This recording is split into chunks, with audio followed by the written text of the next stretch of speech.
تو ہے لیکن معافی نہیں ہے. اگر بیمار ہو چھوڑ دو, لیکن بیماری ٹھیک ہو جانے کے بعد چھوٹے ہوئے روزے کو پورا کرنا ہے. سفر میں ہو چھوڑ دو, بعد میں پورا کرنا ہے. یہ روزہ اتنا زبردست فریضہ ہے کہ رمضان کے مہینے میں اگر عورتیں پیریڈ سے ہو جائیں, ان کو مہینہ شروع ہو جائے تو وہ نماز بھی چھوڑیں گی اور روزہ بھی چھوڑیں گی. 5 دن 6 دن جس عورت کی عادت ہے اتنے دن نماز نہیں پڑھیں گی, اتنے دن روزہ بھی نہیں رکھیں گی. لیکن روزے کا فریضہ اتنا اہم ہے. اسلام یہ کہتا ہے کہ جب عید کے بعد وہ صحیح ہو جائیں, نہا لیں, پاک ہو جائیں, تو چھوٹے ہوئے روزے تو وہ پورے کریں گی, لیکن ان دنوں کی چھوٹی ہوئی نمازیں وہ پوری نہیں کریں گی. نمازیں معاف ہیں, یعنی چھوٹی ہوئی نمازیں ان دنوں کی ان عورتوں کو پورا کرنے کا حکم نہیں دیا, وہ ان کے اوپر سے معاف کر دی گئی ہیں. لیکن چھوٹے ہوئے روزوں کو ان کو ہر حال میں پورا کرنا ہوگا. جرجیت صاحب روزہ رکھتے رکھتے بیمار ہو گئے, 2 روزے چھوٹ گئے. سوچتے تھے کہ عید کے بعد رکھ لیں گے, لیکن 2 روزے جرجیت صاحب نہیں رکھ پائے. محرم کا مہینہ, شوال کا مہینہ جانے سے پہلے انتقال ہو گیا. جرجیت صاحب کے جو 2 روزے چھوٹ گئے ہیں ان کو پورا رکھنا تھا, بیماری کی وجہ سے چھوٹے, ان کو پورا رکھنا تھا دوسرا سال روزہ آنے سے پہلے, لیکن انتقال ہو گیا.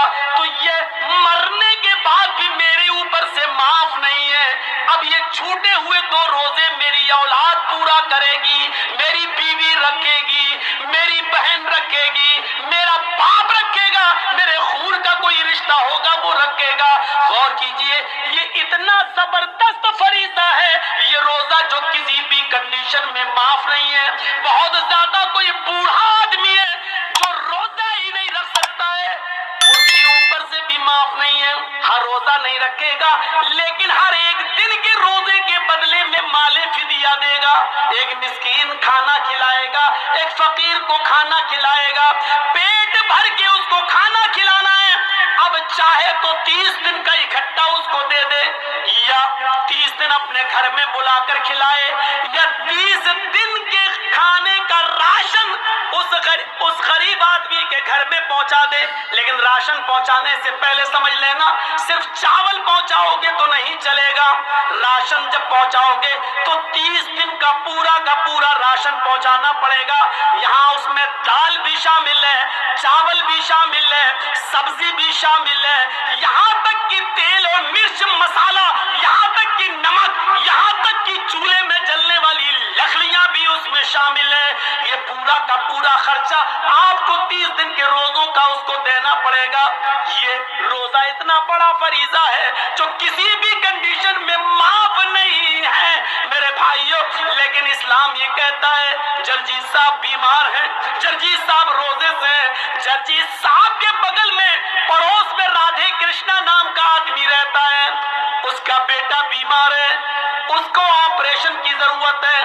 ڈاکٹر نے کہہ دیا ارجنٹ, 1 بوتل خون کی ضرورت ہے, 1 بوتل بلڈ کی ضرورت ہے. اس کے گروپ کا بلڈ چاہیے, اس کے گروپ کا بلڈ نہیں مل رہا ہے. جرجیت صاحب کا بلڈ گروپ وہی ہے جو اس ہندو لڑکے کا ہے. اسلام یہ کہتا ہے اس کی فوراً جان بچانے کے لیے جرجیت صاحب آپ فوراً ہاسپٹل جائیے, 1 بوتل بلڈ دیجئے اور جلدی سے اس کو چڑھوائیے اور اس کی جان بچائیے. جرجیت صاحب کہنے لگے 1 بوتل خون دیں گے تو روزہ ٹوٹ جائے گا. اسلام یہ کہتا ہے کہ یہاں پر کسی کی جان بچانے کے لیے اپنے روزے کو توڑ دو. ایک غیر مسلم بچہ ہے, انسانیت کا تقاضا ہے, روزہ بعد میں پورا کیا جا سکتا ہے, لیکن وقت پر اگر بلڈ نہ ملا تو اس کی جان چلی جائے گی, اس کو فوراً بلڈ دو. جرجیت صاحب کو اپنا روزہ توڑنا پڑے گا اور روزہ توڑ کر بلڈ دے کر اس کی جان بچانا پڑے گی. میڈیا والوں لکھو اور بیان دو, اسلام ہی یہ شکشا دیتا ہے, اسلام یہ تعلیم دیتا ہے. تمہاری طرح نہیں کہ رام کا نام بدنام کرو, پیڑ سے باندھ دو, جے شری رام کے نعرے لگاؤ, مسجدوں سے بھی گزرو تو رام کا نام لگاتے ہوئے گزرو, یہ نعرہ لگاتے ہوئے سنو. اگر تمہارے عقیدے کے مطابق رام چندر جی جیوت ہیں, ہیں تو یقین مانو کہ ان کی آتما اندر سے کتنی دکھی ہو رہی ہوگی، ان کی آتما اندر سے کتنی رو رہی ہوگی کہ میں نے تو اپنے شاگردوں کو، اپنے چیلوں کو ایسا رام دھرم بنانے کے لیے نہیں کہا تھا، ایسا تو نہیں کہا تھا، لیکن آج یہ کتنے گر چکے ہیں کہ اپنے سوارتھ کے لیے ہم کو مسجدوں کے باہر بھی نیلام کر رہے ہیں۔ ذرا تصور کیجئے، یہ اسلام ہے جو ہمیں جوڑتا ہے، یہ اسلام ہے جو ہمیں مانتا اور انسانیت سے جوڑتا ہے۔ یہ اسلام ہی ہے جو کہتا ہے واللہ لا یؤمن، اللہ کی قسم وہ مومن نہیں۔ حضرت عائشہ پوچھتی ہے کون مومن نہیں، اور اللہ کے نبی کہتے ہیں وہ مومن نہیں جو خود پیٹ بھر کے کھانا کھا لے اور اس کا پڑوسی بھوکا سو جائے۔ اور پڑوسی میں ہندو اور مسلمان کی کوئی قید نہیں لگائی، پڑوسی ہے چاہے وہ جو بھی ہو۔ حضرت عبداللہ ابن عمر بڑے صحابی گزرے ہیں، ان کا پڑوسی یہودی تھا، ان کے گھر بچہ پیدا ہوا، کس کے؟ عبداللہ ابن عمر کے گھر میں ڈلیوری ہوئی، ولادت ہوئی، بچہ پیدا ہوا۔ 7ویں دن انہوں نے اپنے بچے کا عقیقہ کیا۔ جب 2 جانور لے آئے اور گھر میں باندھ دیا تو اپنی بیوی سے کہا دیکھو بیوی، جب 7ویں دن یہ بکرے دونوں ذبح ہوں گے اور گوشت پک جائے گا تو پڑوسی کو ضرور پہنچا دینا۔ پڑوسی کون تھا؟ یہودی۔ ذرا اس بات کو سنتے رہیے گا، پڑوسی کون تھا؟ یہودی۔ اور عبداللہ ابن عمر کیا کہہ رہے ہیں؟ پڑوسی کو ضرور پہنچا دینا۔ بیوی نے کہا ٹھیک ہے۔ جب عقیقے میں 5 دن رہ گئے تو کہا دیکھو جب یہ جانور ذبح ہوں گے، گوشت پک جائے تو پڑوسی کو ضرور دے دینا۔ بیوی نے کہا ٹھیک ہے۔ جب عقیقے میں 2 دن رہ گیا تو انہوں نے کہا دیکھو اب 2 دن رہ گئے عقیقے میں، جب جانور ذبح ہو جائے اور گوشت پک جائے تو تم پڑوسی کو ضرور پہنچا دینا۔ بیوی نے کہا ٹھیک ہے۔ آج عقیقے کا دن آ گیا۔ عبداللہ ابن عمر نے دونوں جانوروں پر چھری چلائی اور فرمایا بیوی جب گوشت پک جائے تو پڑوسی کو ضرور پہنچا دینا۔ بیوی نے کہا ٹھیک ہے۔ اب کھال اتارنے لگے، کھال اتر گئی، گوشت کی بوٹیاں ہونے لگی۔ کہا دیکھو بیوی جب گوشت پک جائے تو پڑوسی کو ضرور پہنچا دینا۔ اور جب گوشت پکنے لگا، ہانڈی پر رکھ دیا پکنے کے لیے، تو بار بار ڈھکن اتار کر دیکھنے لگے۔ بیوی نے کہا کیا ہوا؟ کہا دیکھ رہا ہوں۔ کہا کیوں؟ پکنے میں تھوڑا ٹائم لگے گا۔ کہا میں دیکھ رہا ہوں کہ کتنا رہ گیا ہے، دیکھو جب پک جائے تو پڑوسی کو ضرور پہنچا دینا۔ اب بیوی کو غصہ آ گیا، 7 دن سے ان کی ٹر ٹر ٹر ٹر سن رہے ہیں۔ تو بیوی نے کہا ارے سن لیا میں نے، 7 دن سے آپ چلاتے چلے جا رہے ہیں پڑوسی کو دے دینا، پڑوسی کو دے دینا۔ ارے میں آپ کی بیوی ہوں، ذمہ داری سمجھتی ہوں، آپ نے کہہ دیا پکنے تو دیجیے، میں پہنچا دوں گا، پہنچا دوں گی، کیوں پریشان ہیں آپ؟ اب چپ ہو گئے۔ کہنے لگے بیوی ڈانٹ کیوں رہی ہو؟ کہا بار بار کہتے چلے جا رہے کسی بات کو، ارے میں نے آپ نے کہہ دیا، میں نے سن لیا، میں پہنچا دوں گی، پکنے تو دیجیے۔ کہا دیکھو میری بیوی بات یہ نہیں ہے، بات یہ ہے کہ اللہ کے نبی صلی اللہ علیہ وسلم نے جمعے کا خطبہ دیا تھا، میں اس وقت مسجد میں موجود تھا اور اللہ کے نبی صلی اللہ علیہ وسلم نے پڑوسیوں کے حقوق بتانا شروع کیے، یہ حق، اس کے بعد یہ حق، اس کے بعد یہ حق۔ آپ نے اتنے حق بتائے، اتنے حق بتائے کہ ایسا لگ رہا تھا کہ کچھ چھوٹ ہی نہیں گیا۔ اب رہ کیا گیا ہے؟ اب ایسا لگ رہا تھا کہ اب اللہ کے نبی جو بھی بولیں گے کہیں ایسا نہ ہو کہ آگے یہ بول دیں کہ جس مکان میں تم رہتے ہو اس مکان میں بھی پڑوسی کا اتنا اتنا حصہ ہے، اتنا حصہ تمہارے پڑوسی کا۔ ایسا لگ رہا تھا، اتنے حقوق بتائے کہ مجھے ڈر لگنے لگا کہ ہم جس گھر میں رہتے ہیں اس میں بھی کہیں پڑوسی کا حصہ نہ بتا دیں کہ اتنا حصہ پڑوسی کا۔ تو میری بیوی پہنچا دینا۔ اللہ کے نبی نے فرمایا وہ آدمی مومن نہیں جو خود پیٹ بھر کے کھا لے اور اس کا پڑوسی بھوکا سو جائے۔ اسلام یہ گوارا ہی نہیں کر رہا ہے کہ آپ کے پڑوس میں رہنے والا پڑوسی چاہے وہ ہندو ہو، یہودی ہو، عیسائی ہو، کرسچن، جینی ہو، سکھ ہو، بدھسٹ ہو، کوئی بھی ہو، اگر پڑوسی ہے تو یہ آپ کی ذمہ داری ہے کہ آپ پتہ لگائیں کہ اس کے گھر میں کیا بنا ہے کیا نہیں بنا ہے. آپ نہیں جا سکتے، آپ کی بیوی تو اس کی بیوی سے ملنے جا سکتی ہے، کسی طریقے سے بہانے سے پوچھ لے کہ تمہارے گھر پہ کیا پکا ہے. یاد رکھنا، اگر آپ گھر میں تہجد پڑھ رہے ہیں لیکن آپ کا پڑوسی بھوکا ہے تو اللہ کی قسم آپ کی تہجد آپ کے منہ پہ مار دی جائے گی، کیونکہ آپ مومن ہی نہیں ہیں. اللہ کے نبی نے فرمایا مومن تو وہ ہے جو پڑوسی کو بھوکا نہ سونے دے، اور جس کا پڑوسی بھوکا سو گیا تو آپ مومن نہیں ہیں. آپ تہجد پہ تہجد پڑے جا رہے ہیں، پڑوسی کا حق ہی نہیں، اس کو دیکھ ہی نہیں رہے. اسی لیے اسلام نے اپنی انکم کا ایک حصہ فکس کر دیا ہے، زکوٰۃ. 85 گرام اگر آپ کے پاس سونا ہے تو آپ پر زکوٰۃ ہے، یا 595 گرام سونا جس کو ہمارے یہاں بولا جاتا 52 تولے چاندی. 52 تولے چاندی، 52 تولے چاندی کا وزن عرب کے حساب سے 595 گرام اگر چاندی ہے تو آپ کے اوپر زکوٰۃ فرض ہے.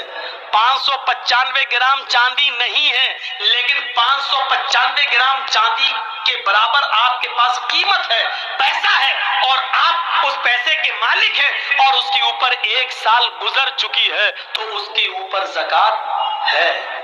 2.5% آپ کو دینا پڑے گی. یہ ایک سسٹم بنا دیا ہے.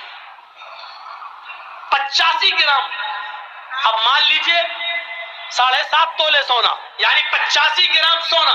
مان لیجئے کہ جرجیت صاحب کی بیوی گئی اور اس سونے کا ہار خرید کے لائی اور اس نے کہا 85 گرام یعنی 7.5 تولے کا مجھے ہار دے دیجئے اور پیسے دے کے چلی آئی.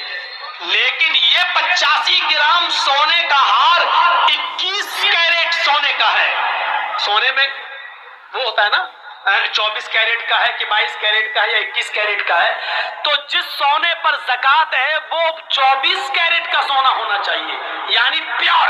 85 گرام سونا آپ نے خریدا ہے اور وہ 24 کیرٹ کا ہے تو آپ کے اوپر زکوٰۃ ہے. آپ نے 85 گرام سونا خریدا ہے لیکن وہ 21 کیرٹ کا ہے تو اس کے اوپر زکوٰۃ نہیں بنے گی، کیونکہ اس کو جب آپ وزن کریں گے اور جب اس کے اندر جو اور دھاتو ملی ہوئی ہے اس کو آپ نکال دیں گے تو اس سونے کا وزن جو اوریجنل سونا ہے وہ 72 گرام رہ جائے گا. وہ 72 گرام رہ جائے گا، 85 گرام نہیں رہے گا، کیونکہ 21 کیرٹ کا اگر 85 گرام سونا ہے تو 24 کیرٹ کے حساب سے وہ 72 گرام سونا بنتا ہے. تو 72 گرام سونے پر زکوٰۃ ہی نہیں ہے، اوریجنل سونا ہونا چاہیے آپ کے اوپر. آپ کے پاس 85 گرام. ایک بات اور یاد رکھیے گا، آپ رمضان میں زکوٰۃ دیتے ہیں، ٹھیک ہے، بہت سے لوگ انگریزی حساب سے زکوٰۃ دیتے ہیں. بھائی کوئی سروس کرتے ہیں ان کو تنخواہ ان کا سال بھر کا حساب مارچ میں ہوتا ہے تو مارچ زکوٰۃ کے لیے کوئی رمضان کا مہینہ شرط تھوڑی ہے. سال میں ایک بار زکوٰۃ فرض ہے. سال میں ایک بار جب زکوٰۃ فرض ہے تو سن لیجئے، سال میں ایک بار زکوٰۃ فرض ہے وہ عربی مہینے کے حساب سے. اب آپ انگریزی مہینے کے حساب سے زکوٰۃ دیں گے تو کتنی دیں گے؟ زکوٰۃ بہت اہم مسئلہ ہے. 1 روپیہ بھی آپ ماریں گے تو پھنس گئے. زکوٰۃ آپ مارچ میں دے رہے ہیں، ہر سال مارچ میں دیتے ہیں تو عربی سال ہوتا ہے 355 دن کا اور انگریزی سال ہوتا ہے 365 دن کا. 10 دن بڑھ گئے. آپ جب انگریزی کے حساب سے سال میں ایک بار زکوٰۃ نکالتے ہیں تو آپ کی زکوٰۃ 2.5% نہیں نکلے گی، آپ کی زکوٰۃ تھوڑی سی بڑھ جائے گی. اب آپ کی زکوٰۃ بنے گی 2.577%. سمجھ رہے ہیں نا؟ یعنی 1 لاکھ روپے میں 2500 دینا ہے آپ کو عربی سال کے حساب سے، 2500 یعنی 2500. لیکن آپ انگریزی حساب سے جب آپ زکوٰۃ دیں گے تو زکوٰۃ کتنی دیں گے؟ 2577 روپے، یعنی 77 روپے زیادہ دینا پڑے گا کیونکہ 10 دن بڑھ گئے ہیں، اس کی زکوٰۃ آپ کو الگ نکالنا پڑے گی. 2.577. کہاں ہیں آپ؟ اسلام نے اتنا بھی حق نہیں مارا کسی غریب کا. یہاں تو سب کے حق مارے بیٹھے ہیں. زکات پوچھو کتنے لوگوں نے دی ہوگی تو ابھی دیکھیے مولانا رمضان میں بہت لوگوں کو زکات دی ہے. کتنی دی ہے؟ کہ آپ اپنے مال کی پوری زکات ادا کرتے ہیں, حساب کتاب ہی نہیں رکھ پاتے ہوں گے پورا. حضرت ابو بکر صدیق کو ایک صحابی نے بکری دے دی تھی, یہ لیجئے میری 40 بکریاں, ایک بکری زکات میں بنتی ہے, یہ لیجئے. حضرت ابو بکر صدیق بکری لینے کے بعد کہنے لگے اللہ کے نبی کو بھی تم نے ایک بکری دی تھی. کہاں دی تھی؟ آپ ہی تو آئے تھے نبی کے ساتھ. کہاں میں آیا تھا؟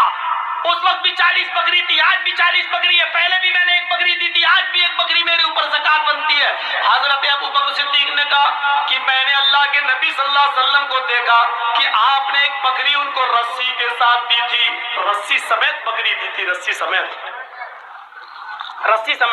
اور آج آپ مجھے بکری دے رہے, رسی آپ نے اپنے پاس رکھ لی.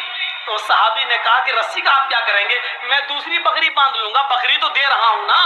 تو حضرت ابو بکر صدیق نے کہا تھا اللہ کے رسول کو تم نے رسی کے ساتھ بکری دی تھی اور مجھے صرف بکری دے رہے ہو, رسی نہیں. اللہ کی قسم اگر رسی روک لو گے, بکری تو دے رہے ہو لیکن رسی اگر روک لو گے تو میں تم سے جہاد کروں گا, میں تم سے لڑوں گا, میں تم سے قتال کروں گا, میں تم سے جہاد کروں گا. غور کرو, بکری دے رہا ہے وہ صحابی, صرف رسی روک رہا ہے. تو ابو بکر صدیق کہہ رہے ہیں کہ میں تم سے جہاد کروں گا, میں قتال کروں گا. یہاں تو روپیہ مارے بیٹھے ہیں, غریبوں کا پورا حق مارے بیٹھے ہیں. لاکھوں کے مالک 1000 کی زکات دے دی, ہو گئی. آپ کے پاس 1 لاکھ روپیہ ہے, 2500 روپے زکات بنتی ہے, آپ نے 2400 روپے دے دیے, 400 2400 روپے آپ نے دے دیے, 2400 2400 روپے آپ نے دے دیے, 100 روپے روک لیا یا نہیں دیا, آپ کی 2400 روپے کی زکات بیکار, آپ نے غریبوں کا حق مارا ہے. میرے بھائیوں, وہ 100 روپے بھی آپ سے لیے جائیں گے اور غریب کو دیے جائیں گے. اسلام غریب کا حق نہیں مارتا ہے. اللہ کہتا ہے میرے پاس میرا حق مار کے آؤ گے, قیامت کے دن میں اپنا حق معاف کر سکتا ہوں, لیکن کسی غریب کا حق مار کے آؤ گے تو میں معاف نہیں کروں گا. نماز میں اور روزے میں کچھ کمیاں ہو جائیں تو قیامت کے دن اللہ معاف کر سکتا ہے, لیکن کسی کا حق مارا ہوگا. ہمارے اٹاوا میں ایک آدمی وضو بنا رہا تھا, میں مسجد میں وضو بنا رہا تھا, تو ایک روزے کی حالت میں تو ایک نوجوان تھا, کلا کرتے کے بعد وضو بنانے کے بعد ہم سے کہنے لگا مولانا ایک مسئلہ بتاؤ. میں نے کہا جی بولیے. یہ وضو کرتے ہیں جو کلا کرتے ہیں نا, کلا کیا تو یہ پانی تھوڑا سا چپک جاتا ہے زبان میں. بھائی کلا کریں گے, ایسے کریں گے تو اب پانی تو زبان میں تھوڑا سا لگ ہی جائے گا نا, ایسے تو کوئی نہیں کرتا ہے. پانی کو تھوک رہا ہو تو پانی زبان میں لگ جاتا ہے. اگر وہ پانی کسی طریقے سے حلق کے اندر پہنچ جائے, پانی کا قطرہ, وضو بناتے وقت جو پانی زبان پہ رہ جاتا ہے وہ قطرہ بن کے اگر حلق کے نیچے چلا جائے تو کیا اس سے روزے پر کوئی فرق پڑے گا؟ میں نے کہا تم نے مسئلہ بہت اچھا پوچھا, میں کل جمعے کے خطبے میں اس مسئلے کو بتاؤں گا تاکہ سب کو معلوم ہو جائے. کہنے لگا ابھی مجھے بتا دیجئے. میں نے کہا یار تمہیں بتاؤں گا تو میں اکیلے معلوم ہوگا, تم نے بہت اچھا مسئلہ پوچھا, کل جمعے کا خطبہ ہے, میں شاہی جامع مسجد میں خطبہ دوں گا تو تمہیں بتا دوں گا. کہنے لگا ٹھیک ہے. اگلی صف میں بیٹھا تھا وہ آدمی, میں نے پورے دن بھر اس کا بایو ڈاٹا تلاش کیا کہ بڑا متقی آدمی ہے, بڑا پرہیزگار آدمی ہے, بڑا نیک آدمی ہے, اتنی سی بات پوچھ رہا ہے تو اس کا بایو ڈاٹا دیکھیں کہ کون ہے کیا ہے. تو اس کا بایو ڈاٹا ملا تو بہت کچھ ملا. تو میں نے جمعے کے خطبے میں یہ بات کہی کہ آج اس کا نام نہیں دیا, میں نے کہا لوگ آج ہم سے یہ مسئلہ پوچھتے ہیں کہ وضو بناتے وقت اگر وضو کا بچا ہوا پانی زبان پہ رہ جائے اور حلق کے ذریعے اس کا کوئی قطرہ پیٹ میں چلا جائے تو روزے میں کوئی فرق پڑتا ہے؟ پانی کے ایک قطرے کو حلق کے ذریعے پہنچ جانے پر ان کو لگتا ہے کہ روزے پر کوئی فرق پڑتا ہے یا نہیں؟ یہ مسئلہ وہ پوچھتے ہیں جو اپنی بہنوں کا حق مارے بیٹھے ہیں, اپنی بیٹیوں کا حق مارے بیٹھے ہیں زمین و جائیداد میں. جب ان کی زندگیوں پر اپنی بہن اور بیٹیوں کا حق مارنے سے ان کی زندگیوں پر کوئی فرق نہیں پڑ رہا ہے, ایسے لوگ یہ مسئلہ پوچھتے ہیں کہ پانی کا ایک قطرہ اگر حلق کے نیچے نیچے اتر جائے تو روزے پہ کوئی فرق پڑے گا یا نہیں پڑے گا؟ کیسے متقی اور پرہیزگاری دکھائی دے رہی ہے اس مسئلے کے اندر، لیکن نتیجہ کیا ہے؟ جب اندر سے ان کی زندگی دیکھی تو پتا چلا کہ باپ کے مرنے کے بعد وہ بہنوں کو، یعنی باپ کی وراثت میں سے وہ اپنی بہنوں کو حق نہیں دے رہا ہے، اور اپنی وراثت میں اپنی بیٹیوں کو حق نہیں دے رہا ہے۔ جو اپنی بیٹیوں کا اور اپنی بہنوں کا حق مارے بیٹھا ہے، وہ آدمی آج یہ سوال کرتا ہے کہ پانی کا قطرہ اگر حلق کے نیچے چلا جائے تو روزے پہ کوئی فرق تو نہیں پڑے گا؟ تصور کریں آپ اپنی بہن کو 1,00,000 نہیں 1 کروڑ کا جہیز دے دو، لیکن باپ کے مرنے کے بعد باپ کی وراثت میں بھی بہن حصے دار رہے گی، اور باپ کی وراثت میں تمہیں جو حصہ ملے گا تمہارے مرنے کے بعد تمہاری وراثت میں سے بھی بہن حصے دار رہے گی، یعنی باپ کی وراثت میں سے بھی حصہ ملے گا اور بھائی کی وراثت سے بھی بہن کو حصہ ملے گا، اور جب بہن کی شادی ہوگی تو شوہر کی وراثت میں بھی بیوی کو حصہ ملے گا، اور بیٹا اگر مر گیا تو بیٹے کی وراثت میں بھی اس کی ماں کا حصہ بنے گا۔ میرے بھائیو، اللہ کے رسول نے، شریعت نے ایک عورت کو چاروں طرف سے